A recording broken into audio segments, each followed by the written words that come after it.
നമസ്കാരം, ഞാൻ doctor Monica. പുതിയൊരു വീഡിയോയിലേക്ക് എല്ലാവർക്കും സ്വാഗതം.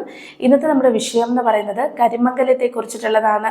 എല്ലാവർക്കും ഒരു പറയാൻ ബുദ്ധിമുട്ടുള്ളതും അതുപോലെ തന്നെ നമുക്കൊരു കരിമംഗലമുള്ളവരാണെന്നുണ്ടെങ്കിൽ അവർക്ക് കണ്ണാടിയിൽ നോക്കാനോ മറ്റു ഫംഗ്ഷൻസുകളിൽ പോകാനോ മടിയുള്ള ഒരു കാര്യമായിരിക്കും ഇത്.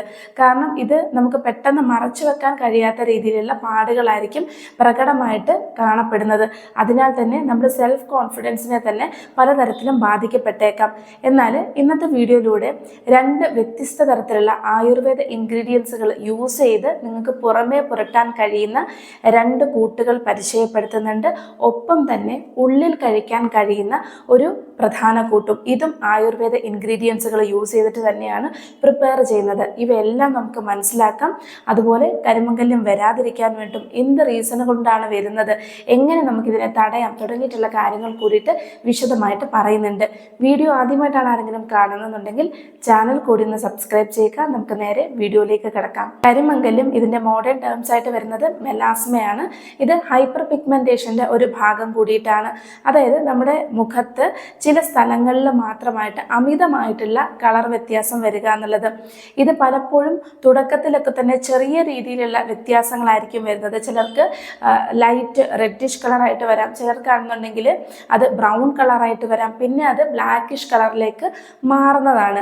ഇത് വരുന്ന ഒരു ഭാഗം എന്ന് പറയുന്നത് സ്ത്രീകൾക്കും പുരുഷന്മാർക്കും ഒരുപോലെ വരാറുണ്ട്. പുരുഷന്മാർക്ക് മൂക്കിൻ്റെ ഭാഗത്തായിരിക്കും കൂടുതലായിട്ടും കരിമംഗല്യം കാണപ്പെടുന്നത്. സ്ത്രീകൾക്ക് രണ്ട് കവിളിൻ്റെ വശങ്ങളിൽ, ചിലർക്ക് താടിയുടെ ഭാഗം, അതുപോലെ മൂക്കിൻ്റെ ഭാഗം, കൂടുതലും നെറ്റിയുടെ ഭാഗത്തുമൊക്കെയാണ് അമിതമായിട്ട് കരിമംഗല്യം കാണപ്പെടുന്നത്. അതുപോലെ കഴുത്തിന് ചുറ്റുമായിട്ടും കരിമംഗല്യത്തിന് പ്രശ്നങ്ങൾ വരാം. അപ്പോൾ ഈ കരിമംഗല്യം നമുക്ക് വരാനായിട്ട് ചില കാരണങ്ങളുണ്ട്. അതിൽ ഏറ്റവും പ്രധാനപ്പെട്ട ഒരു കാരണം എന്ന് പറയുന്നത് ഹോർമോൺ റിലേറ്റഡ് ആയിട്ടുള്ള പ്രശ്നങ്ങളുള്ളവരിൽ കരിമംഗല്യത്തിൻ്റെ റേഷ്യോ എന്ന് പറയുന്നത് കൂടുതലായിരിക്കും. അതായത് ഇപ്പോൾ തൈറോയ്ഡ് സംബന്ധമായിട്ടുള്ള പ്രശ്നങ്ങൾ നിങ്ങളെ അലട്ടുന്നുണ്ടെങ്കിൽ, തൈറോയ്ഡ് പേഷ്യൻസ് ആണെന്നുണ്ടെങ്കിൽ, അല്ലെങ്കിൽ യൂട്രസ് സംബന്ധമായിട്ടുള്ള വല്ല സിസ്റ്റോ അങ്ങനെയുള്ള ഫൈബ്രോയിഡോ ഇങ്ങനെയൊക്കെയുള്ള യൂട്രസ് സംബന്ധമായിട്ടുള്ള പ്രശ്നങ്ങളുള്ളവരിലും ഹോർമോൺ റിലേറ്റഡ് ആയിട്ടുള്ള മറ്റു പ്രശ്നങ്ങളുള്ളവർക്കുമൊക്കെ തന്നെ ഇത് ബാധിക്കപ്പെടുന്നതായിരിക്കാം. ഇനി മറ്റൊരു റീസൺ എന്ന് പറയുന്നത് ഇത് പാരമ്പര്യമായിട്ട് ലഭിക്കുന്നു എന്നുള്ളതാണ്.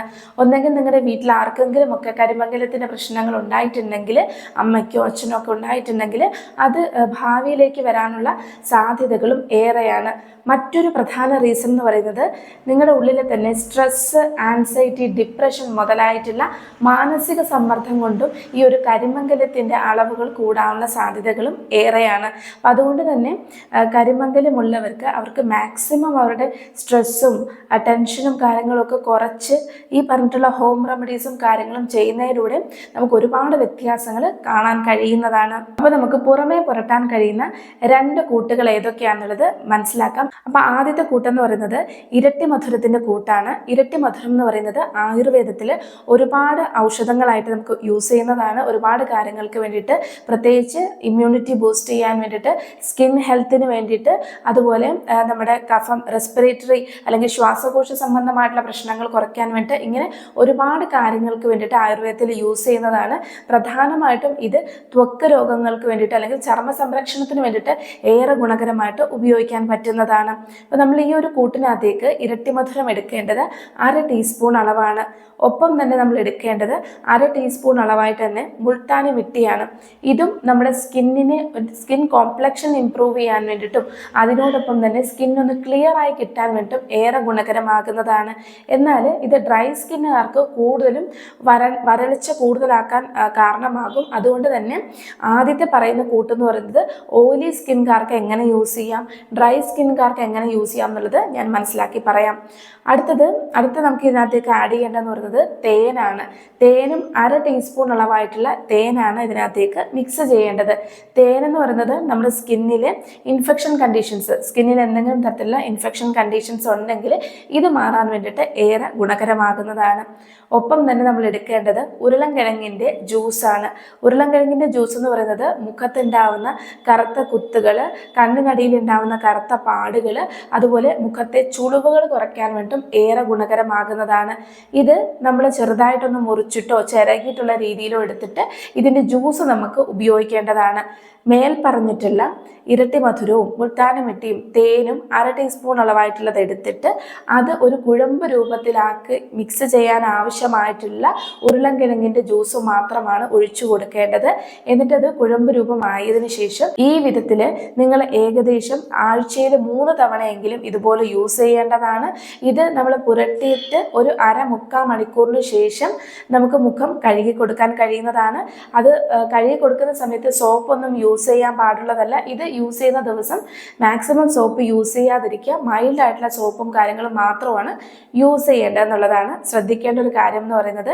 ഇത് കണ്ടിന്യൂസ് ആയിട്ട് ഏകദേശം നിങ്ങൾ 3 മാസമെങ്കിലും കണ്ടിന്യൂസ് ആയിട്ട് ഇതുപോലെ ഒന്നിടവിട്ട് എന്നുള്ള രീതിയിൽ ഉപയോഗിച്ച് പോരുകയാണെങ്കിൽ തീർച്ചയായിട്ടും നിങ്ങൾക്ക് നല്ല മാറ്റങ്ങൾ ലഭിക്കുന്നതാണ്. ഇത് നിങ്ങൾക്ക് കരിമംഗലമുള്ള ഭാഗത്ത് ഇടാവുന്നതാണ്, ഇല്ലെങ്കിൽ മുഖം മുഴുവനായിട്ടും ഉള്ള രീതിയിൽ നിങ്ങൾക്ക് പുരട്ടി കൊടുക്കാവുന്നതാണ്. ഓയിലി സ്കിൻ ടൈപ്പ് ഉള്ളവർക്ക് ഇങ്ങനെ യൂസ് ചെയ്യാം. ഇനി ഡ്രൈ സ്കിൻ ടൈപ്പ് ആണെങ്കിൽ ഇതിൻ്റെ കൂട്ടത്തിൽ ഒരു വിറ്റമിൻ ഇ ക്യാപ്സ്യൂളും കൂടിയിട്ട് പൊട്ടിച്ചൊഴിക്കാവുന്നതാണ്.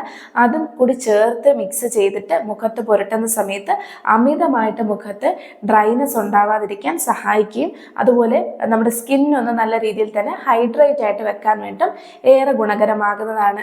ഇത് മുഖത്ത് വന്നിട്ടുള്ള പാടുകളും ചുളിവുകളുടെ പ്രശ്നങ്ങൾ കുറയ്ക്കാനും ഒപ്പം തന്നെ നമുക്ക് മുഖത്തൊരു ബ്രൈറ്റ്നെസ് നൽകാൻ വേണ്ടിയും സഹായിക്കുന്ന ഒരു കൂട്ടാണ്. ഇതാണ് ആദ്യത്തെ കൂട്ടായിട്ട് വരുന്നത്. ഇനി രണ്ടാമതായിട്ട് വരുന്നത് മഞ്ചിഷ്ട ഉപയോഗിച്ചുകൊണ്ടുള്ള ഒരു കൂട്ടാണ്. മഞ്ചിഷ്ട എന്ന് പറയുന്നതും ആയുർവേദത്തിൽ വളരെയേറെ പ്രാധാന്യമുള്ള ഒരു ഔഷധമാണ്. കാരണം ഇത് രക്തശുദ്ധീകരണത്തിന് വേണ്ടിയിട്ട് ഉപയോഗിക്കും. പല ത്വക്ക് രോഗങ്ങൾക്ക് വേണ്ടിയിട്ട് പ്രധാനമായിട്ടും യൂസ് ചെയ്ത് പോരുന്നതാണ്. ഇത് ഒരുപാട് ചർമ്മ സംരക്ഷണത്തിന് വേണ്ടിയിട്ടുള്ള നമ്മുടെ ഇൻഗ്രീഡിയൻസ് പല ക്രീമുകളിലൊക്കെ തന്നെ ഇത് യൂസ് ചെയ്ത് പോരുന്നതാണ്. അപ്പോൾ മഞ്ചിഷ്ട നമുക്ക് ആയുർവേദ ഷോപ്പുകളിൽ, അങ്ങാടിക്കടകളിൽ അല്ലെങ്കിൽ ആമസോണിലും ലഭ്യമാവുന്നതാണ്. അതിൻ്റെ പൗഡർ രൂപത്തിലും ലഭിക്കുന്ന ഒരു കാര്യമാണ്. അപ്പോൾ മഞ്ചിഷ്ട എടുക്കേണ്ട അളവെന്ന് പറയുന്നത് 1 ടീസ്പൂൺ അളവായിട്ടുള്ള മഞ്ചിഷ്ടയുടെ പൊടിയാണ് നമുക്ക് എടുക്കേണ്ടത്. ഇതിനകത്തേക്ക് ചേർക്കേണ്ടത് രക്തചന്ദനമാണ്. രക്തചന്ദനം എന്ന് പറയുന്നത് നമ്മുടെ സ്കിന്നിൽ പാടുകൾ, നമ്മുടെ മുഖത്ത് പണ്ട് വന്നു പോയിട്ടുള്ള പാടുകൾ മായാതെ നിൽക്കുന്നുണ്ടെങ്കിൽ ഇവ മാറ്റാൻ വേണ്ടിയിട്ടും ആ ഭാഗം ഒന്ന് ക്ലിയർ ആക്കാൻ വേണ്ടിയിട്ടും ഏറെ ഗുണകരമാകുന്നതാണ്. ഇതെടുക്കേണ്ട അളവെന്ന് പറയുന്നതും 1 ടീസ്പൂൺ അളവ് തന്നെയാണ്. അതിനകത്തേക്ക് 1/2 ടീസ്പൂൺ അളവായിട്ടുള്ള തേൻ ആഡ് ചെയ്യാം. അതുപോലെ തന്നെ 1/2 ടീസ്പൂൺ അളവായിട്ടുള്ള നമുക്ക് തൈരും കൂടിയിട്ട്, അതായത് അത് മിക്സ് ചെയ്യാൻ ആവശ്യമായിട്ടുള്ള തൈര് നിങ്ങൾക്ക് ഉപയോഗിക്കാം. തൈരും നമ്മുടെ സ്കിന്നിൻ്റെ ഇൻഫെക്ഷൻ കണ്ടീഷൻസ് മാറ്റാൻ വേണ്ടിയിട്ടും അതുപോലെ തന്നെ നമുക്ക് മുഖത്തിനൊക്കെ തന്നെ ഒരു മോയ്സ്ചറൈസർ ആയിട്ട് തന്നെ ഉപയോഗിക്കാൻ കഴിയുന്ന കാര്യമാണ്. അപ്പോൾ ഇവയെല്ലാം കൂടി മിക്സ് ചെയ്തിട്ട് ഏതെങ്കിലും ഒരു സമയത്ത് നിങ്ങൾക്ക് യൂസ് ചെയ്യാൻ പറ്റുന്നതാണ്. ഇത് 1/2 തൊട്ട് 3/4 മണിക്കൂർ വരെ യൂസ് ചെയ്യാം. ഇത് നമുക്ക് ഒന്നിടവിട്ടെന്നുള്ള രീതിയിൽ ആഴ്ചയിൽ 3 തവണയായിട്ട് ഉപയോഗിക്കാൻ കഴിയുന്നതാണ്.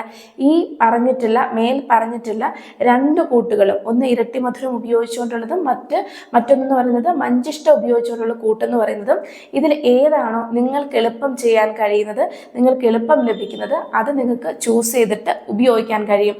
ഇനി പറയാൻ പോകുന്നതെന്ന് പറയുന്നത് ഉള്ളിൽ നമുക്ക് കഴിക്കാൻ കഴിയുന്ന കരിമംഗല്യം കുറയ്ക്കാൻ സഹായിക്കുന്ന കൂട്ട് ഏതാണെന്നുള്ളതാണ്. ഇതിന് 2 കാര്യം മാത്രമേ ആവശ്യമുള്ളൂ. ഒന്ന് ഇരട്ടി മധുരവും മറ്റൊന്ന് പെരിഞ്ജീരകവുമാണ്. ഇരട്ടി മധുരം എന്ന് പറയുന്നത് ഞാൻ നേരത്തെ പറഞ്ഞിരുന്നു, ഒരുപാട് ഔഷധ ഗുണങ്ങളുള്ളതാണ് ആയുർവേദത്തിൽ. പ്രധാനമായിട്ടും ഇത് പ്രതിരോധ ശക്തിനെ കൂട്ടാൻ വേണ്ടിയിട്ടും സ്കിൻ കണ്ടീഷൻസിനെ അല്ലെങ്കിൽ സ്കിന്നിൻ്റെ ഗ്ലോ വർദ്ധിപ്പിക്കുവാൻ വേണ്ടിയിട്ടും സ്കിന്നിന് നാച്ചുറൽ ആയിട്ടുള്ള കളർ നൽകാൻ വേണ്ടിയിട്ടും സഹായിക്കുകയും ഹോർമോണൽ പ്രശ്നങ്ങൾ ഉണ്ടെന്നുണ്ടെങ്കിൽ ഇവ കുറയ്ക്കാൻ വേണ്ടിയിട്ടും സഹായകരമാകുന്നു എന്നുള്ളൊരു പ്രത്യേകത കൂടിയിട്ടുണ്ട്. കാരണം നമ്മുടെ കരിമംഗല്യം വരുന്ന പ്രധാന കാരണമായിട്ട് വരുന്നത് ഹോർമോണൽ ഇഷ്യൂസ് തന്നെയാണ്. അപ്പം അതുകൊണ്ട് തന്നെ ഈ ഒരു ഹോർമോൺ കൺട്രോൾ ചെയ്യാൻ വേണ്ടിയിട്ടും നമ്മളെ ബാലൻസ്ഡ് ആക്കാൻ വേണ്ടിയിട്ടും ഏറെ ഗുണകരമാകുന്നതാണ്. ഇനി ഇതിനൊപ്പം തന്നെ ചേർക്കേണ്ട മറ്റൊരു കാര്യമാണ് പെരിഞ്ജീരകം എന്നുള്ളത്. പെരിഞ്ജീരകത്തിൽ തന്നെ ഒരുപാട് ആൻറ്റി ഓക്സിഡൻറ്റുകൾ അടങ്ങിയിട്ടുണ്ട്, ഫൈബർ അടങ്ങിയിട്ടുണ്ട്, വിറ്റമിൻ സി സമൃദ്ധമായിട്ട് അടങ്ങിയിട്ടുണ്ട്. നമ്മുടെ സ്കിന്നിന് ഏറ്റവും കൂടുതൽ ആവശ്യമായിട്ടുള്ളത് വിറ്റമിൻ സി അടങ്ങിയിട്ടുള്ള ഭക്ഷണങ്ങളാണ്. ഇത് സമൃദ്ധമായിട്ട് അടങ്ങുകയും ഒപ്പം തന്നെ ഇത് നമ്മുടെ ഒരു ഗ്ലോ വർദ്ധിപ്പിക്കുവാൻ വേണ്ടിയിട്ടും സഹായിക്കുന്ന ഒരു പ്രധാന ഇൻഗ്രീഡിയൻ്റ് ആണ് പെരിഞ്ജീരകം എന്ന് പറയുന്നത്. ഇനി ഇത് ഉപയോഗിക്കേണ്ട രീതി എങ്ങനെയാണെന്നുള്ളത് പറയാം. ഇത് നമുക്ക് 2 രീതിയിൽ ഉപയോഗിക്കാൻ പറ്റും. ഒന്നെന്ന് പറയുന്നത് ഇരട്ടി മധുരമായിട്ട് തന്നെ നിങ്ങൾക്ക് സ്റ്റിക്കായിട്ട് തന്നെ അല്ലെങ്കിൽ നമുക്ക് അങ്ങാടി കടയിൽ അതുപോലെ തന്നെ നമുക്ക് ലഭിക്കുകയാണെങ്കിൽ ഒരു ചെറിയ കഷ്ണം ഇരട്ടി മധുരം തലേ ദിവസം 1 ഗ്ലാസ് വെള്ളത്തിൽ കുതിർത്ത് വെക്കാം. എന്നിട്ട് അതിനകത്തേക്ക് 1 ടീസ്പൂൺ അളവായിട്ടുള്ള പെരിഞ്ജീരകം കൂടി ഇട്ടിട്ട് പിറ്റേ ദിവസം രാവിലെ ഈ വെള്ളം നിങ്ങൾക്ക് കുടിക്കാൻ കഴിയുന്നതാണ്. ഇത് അരിച്ചെടുത്തിട്ട് ആ വെള്ളം കുടിക്കാൻ പറ്റുന്നതാണ്. മറ്റൊരു എഫക്റ്റീവ് ആയിട്ടുള്ളൊരു രീതി എന്ന് പറയുന്നത് ഒരു 1.25 ഗ്ലാസ് വെള്ളം തിളപ്പിക്കാൻ വെക്കുക. അത് തിളച്ച് വരുന്ന സമയത്ത് ഇത് ഇതിനകത്തേക്ക് 1/4 ടീസ്പൂൺ അളവായിട്ടുള്ള ഇരട്ടി മധുരത്തിൻ്റെ പൊടി ഇടുക, 1 ടീസ്പൂൺ അളവായിട്ടുള്ള പെരിഞ്ചീരകത്തിൻ്റെ പൊടി ഇട്ടിട്ട് ഒരു 5 മിനിറ്റ് നന്നായിട്ട് തിളയ്ക്കാൻ വേണ്ടി വിടുക. അതായത് ഏകദേശം 1 ഗ്ലാസ് അളവ് മിച്ചമായിട്ട് നമുക്ക് കിട്ടണം. എന്നിട്ട് അത് ഫ്ലെയിം ഓഫ് ചെയ്തതിന് ശേഷം ഇത് അരിച്ചെടുത്തിട്ട് ചെറു ചൂടോട് കൂടിയിട്ട് വെറും വയറ്റിൽ കുടിക്കുന്നത് വളരെ എഫക്റ്റീവ് ആയിട്ടുള്ളൊരു മെത്തേഡാണ്. അപ്പം ഇങ്ങനെ ചെയ്യുന്നതിലൂടെ നമ്മുടെ സ്കിൻ കോംപ്ലക്ഷൻ ഇംപ്രൂവ് ആവും. അതുപോലെ ഹോർമോണൽ കണ്ടീഷൻസിൻ്റെ പ്രശ്നങ്ങളോ ഇല്ലെങ്കിൽ വയറ് സംബന്ധമായിട്ടുള്ള ഉദര സംബന്ധമായിട്ടുള്ള പ്രശ്നങ്ങൾ കൊണ്ടോ ഒക്കെ നമുക്ക് സ്കിന്നിൽ പ്രശ്നങ്ങൾ വരുന്നതാണ്. ഉദര സംബന്ധമായിട്ടുള്ള പ്രശ്നങ്ങളൊക്കെ തന്നെ നമുക്ക് ആദ്യം ബാധിക്കുന്നത് സ്കിന്നിലായിരിക്കും. അപ്പം കുടൽ സംബന്ധമായിട്ടുള്ള പ്രശ്നങ്ങൾ ഇല്ലാതിരിക്കാൻ വേണ്ടിയിട്ടും നമുക്ക് ഹോർമോൺ റിലേറ്റഡ് ആയിട്ടുള്ള പ്രശ്നങ്ങൾ ശരിയാക്കാൻ വേണ്ടിയിട്ടും ഒക്കെ തന്നെയും നമുക്ക് ഉപയോഗിക്കാൻ പറ്റുന്ന ഒരു മെത്തേഡാണിത്. ഇത് രാവിലെ വെറും വയറ്റിൽ കുടിക്കുന്നതാണ് വളരെ എഫക്റ്റീവ് ആയിട്ടുള്ളത്. ഇനി അത് ബുദ്ധിമുട്ടാണ് എന്ന് നിങ്ങൾക്ക് തോന്നുന്നുണ്ടെങ്കിൽ രാവിലെ ഭക്ഷണം കഴിച്ച് 1 മണിക്കൂറിന് ശേഷം 11 മണി സമയത്ത് ഇത് കുടിക്കാൻ കഴിയുന്നതാണ്. ഞാൻ ഈ പറഞ്ഞിട്ടുള്ള കൂട്ട് നിങ്ങൾക്ക് ഒന്നരാടമായിട്ട് കഴിക്കാം. എല്ലാ ദിവസവും കുടിക്കണം എന്നില്ല, ഒന്നിടവിട്ടെന്നുള്ള രീതിയിൽ നിങ്ങൾക്ക് കുടിച്ചു പോരാം. നമ്മൾ ഈ ഒരു പാക്ക് ഇടുന്ന ദിവസം തന്നെ നമുക്ക് ഈ ഒരു കൂട്ടും കൂടി നമുക്ക് ഉള്ളിൽ കഴിക്കുന്നതും ഏറെ ഗുണകരമാണ്. ഇങ്ങനെ ഒരു 3 മാസം നിങ്ങൾ കണ്ടിന്യൂസ് ആയിട്ട് ചെയ്യുന്നതിലൂടെ നല്ല വ്യത്യാസങ്ങൾ തന്നെ ലഭിക്കുന്നതാണ്. തീർച്ചയായിട്ടും അത് കമൻറ്റ് ബോക്സിൽ അറിയിക്കേണ്ടതുമാണ്. ഇനി ഇതിനോടൊപ്പം തന്നെ ശ്രദ്ധിക്കേണ്ട ചില കാര്യങ്ങൾ എന്ന് പറയുന്നത് നന്നായിട്ട് വെള്ളം കുടിക്കുക, നല്ല ഫ്രൂട്ട്സ് വെജിറ്റബിൾസ് അടങ്ങിയിട്ടുള്ള ഭക്ഷണങ്ങൾ കഴിക്കുക, മൈൻഡ് ഒന്ന് കൂളാക്കുക, റിലാക്സ് ആക്കുക. അതുപോലെ അമിതമായിട്ട് ടെൻഷൻ, ആൻസൈറ്റി പോലുള്ള പ്രശ്നങ്ങളിലേക്ക് പോകാനും അത് ഓവറായിട്ട് തിങ്ക് ചെയ്യാനും അതിനെപ്പറ്റി വിഷമിക്കാനും ഒന്നും പാടില്ല. അപ്പം അങ്ങനെയുള്ള കാര്യങ്ങൾ കൂടി ഇതിനോടൊപ്പം തന്നെ ചേർക്കുകയാണ്. എപ്പോഴും ഹാപ്പി ആയിട്ടിരിക്കാൻ വേണ്ടി ശ്രദ്ധിക്കുക. അപ്പോൾ ആ ഒരു സമയത്ത് നമ്മുടെ ഹോർമോൺ കൂടുതലും ആക്ടിവേറ്റ് ആവുന്നതാണ്. അപ്പം അതുകൊണ്ട് തന്നെ ഈ പ്രശ്നങ്ങളൊക്കെ തന്നെ ഏകദേശം കുറയ്ക്കാൻ വേണ്ടിയിട്ടും നിങ്ങളെ സഹായിക്കുന്നതാണ്. അപ്പോൾ ഈ ഒരു വിഷയത്തെ പറ്റിയിട്ട് എന്തെങ്കിലും തരത്തിലുള്ള സംശയങ്ങളുണ്ടെങ്കിൽ കമൻറ്റ് ബോക്സിൽ അറിയിക്കുക, അഭിപ്രായങ്ങൾ അറിയിക്കുക. അപ്പോൾ അടുത്തൊരു വിഷയമായിട്ട് നമുക്ക് കാണാം. നന്ദി.